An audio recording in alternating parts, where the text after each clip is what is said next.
Hey, this is Nic LaRue from FilmSnobbery, and I'm here at the Oxford Film Festival here in Oxford, Mississippi, and I am here today with... Mark Jones. And Mark, what film are you here with today?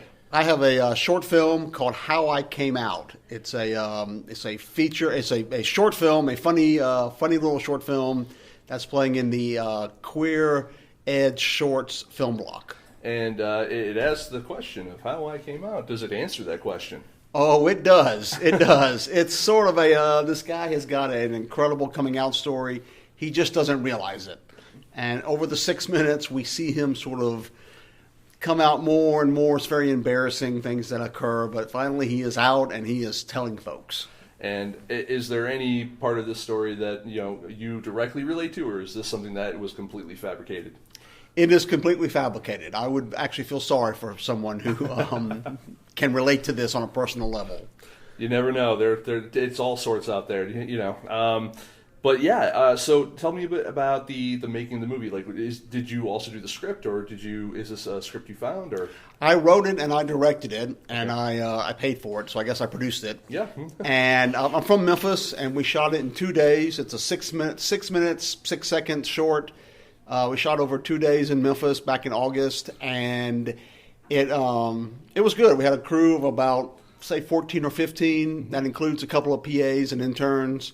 And a nice, maybe 6 speaking roles, and then a bunch of extras. Nice. Is this your first film, or have you done things prior to this? This is my. I've sort of done things backwards as a filmmaker. This is my 6th short film over about 2.5 years, and I have made 3 features before this. Most filmmakers start with short films and then go to features. I started with 3 features.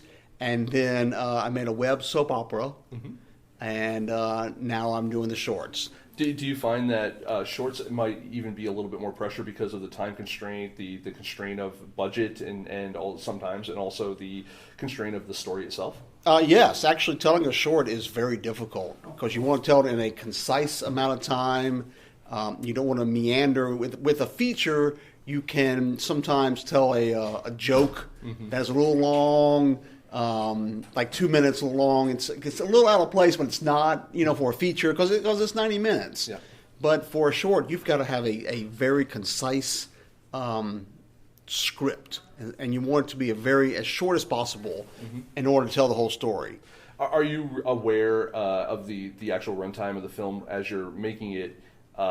Specifically for when you're like, okay, I have to submit this to film festivals. We know there's a little bit of a golden ratio of time for some of these for acceptance purposes and stuff like that. Are you ever aware of that kind of in the back of your head when you're going through the edit and all that kind of stuff?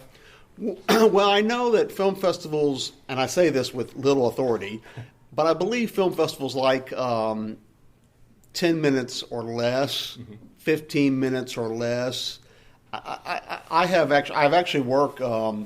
I have been the director for the Outflix Film Festival in Memphis, which is our gay and lesbian film festival. So I know it is hard to program a 24-minute film or 35-minute film.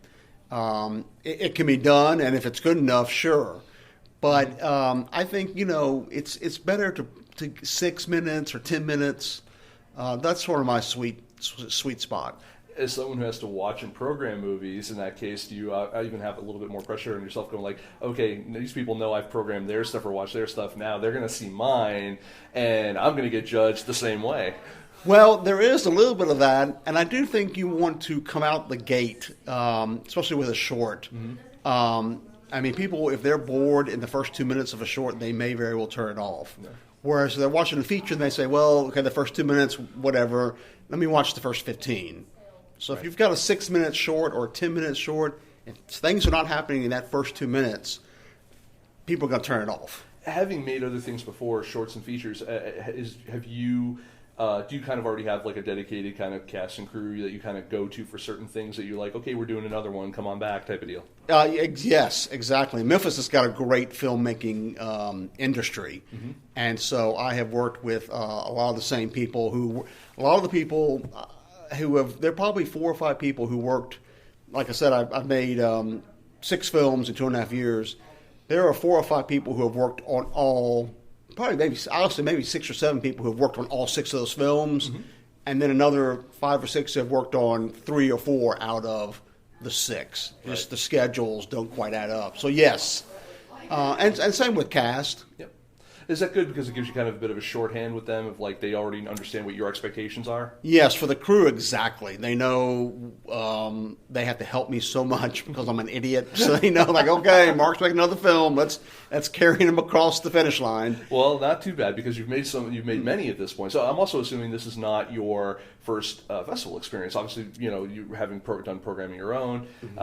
Is there is there kind of, do you already have kind of the flow of the festival circuit already, and Well, this is my 4th time to the Oxford Film Festival. I came here with 2 of my features, and this is my 2nd short to bring here. Nice. Have you seen the festival kind of grow? Have you seen it become better over time? And the festival has grown. My first experience was probably 2007.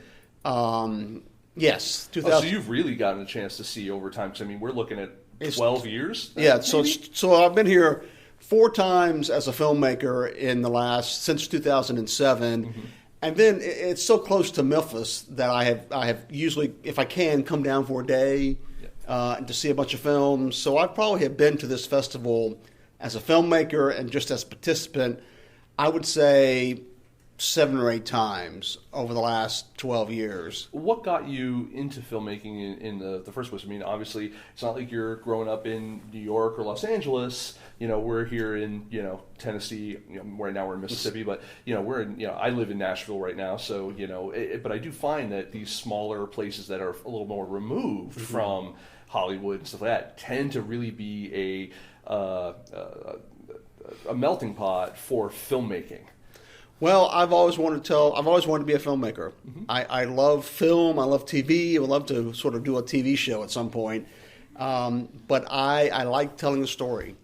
And so this is a way, film is a genre I can use to tell a story. And it can be from the bizarre to supernatural to just straightforward storytelling. You mentioned earlier about the Oxford Film Festival growing, and it certainly has. It has gotten a lot gayer in the sense that it now programs maybe a whole theater. Like let's say they have 4 theaters during the run, 4 screens. I think one of them is dedicated to gay filmmaking for 2 days. Is that? Obviously, especially these days where the talk is a lot about representation, do you feel that you're seeing a change in representation in the LGBT community when it comes to film festivals in general, and also just kind of like, let's say, industry-wide?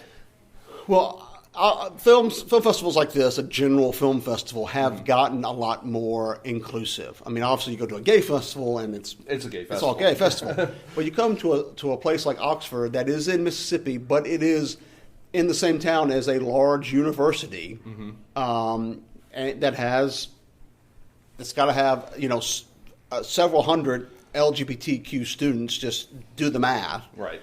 And so they want something to watch, and that in the small towns surrounding Oxford, people are gay and lesbian, and they want to see something. And so I think general festivals know that they can they can fill theaters by programming good LGBTQ movies. Do you find it's a little more significant the fact that it's in the South, that it is, which is technically usually considered by most to be a little more conservative? Do you find that they're finally getting a little more comfortable programming that and having, being very public about it, and being, it's not just, hey, it's our secret midnight screening anymore, they're not in the closet about it, so to speak. Right. They, I first came here with Fraternity Massacre at Hell Island, which was a gay schlocky B-horror film that I made in 2007. And it may have been the one sort of gay feature. Honestly, I think it may have been. They may have had a gay short. But they know that they can program more and more LGBTQ movies because there is the audience to see it. And not just a gay person going, but hey, it's a good film, and straight people want to come see it because it's an entertaining film. So there is the audience out there in the South, in the North, in the West, but in the South probably more so because if the Oxford Festival didn't bring these movies here, they wouldn't play here. Right. And so that's, yes. Fantastic. Where can people find some more information about where to find not only this movie here, but also your previous work? Well, I've got my last feature film called Tennessee Queer is on Amazon Prime. Mm-hmm. And that's a fairly easy name to remember, Tennessee Queer. And then I've got movies up on YouTube. I've got a YouTube channel. I guess it's Mark Jones on YouTube. I don't know. You're all up there. Just I'm look for all Mark up Jones somewhere. And, check you out on IMDb and then just do the search from there. Thank you. Yes. Fantastic. Well, I want to thank you for sitting down with us briefly, and welcome to the Oxford Film Festival, obviously, and good luck on your screening. Thank you so much. It's great to meet you. Thank you. You too.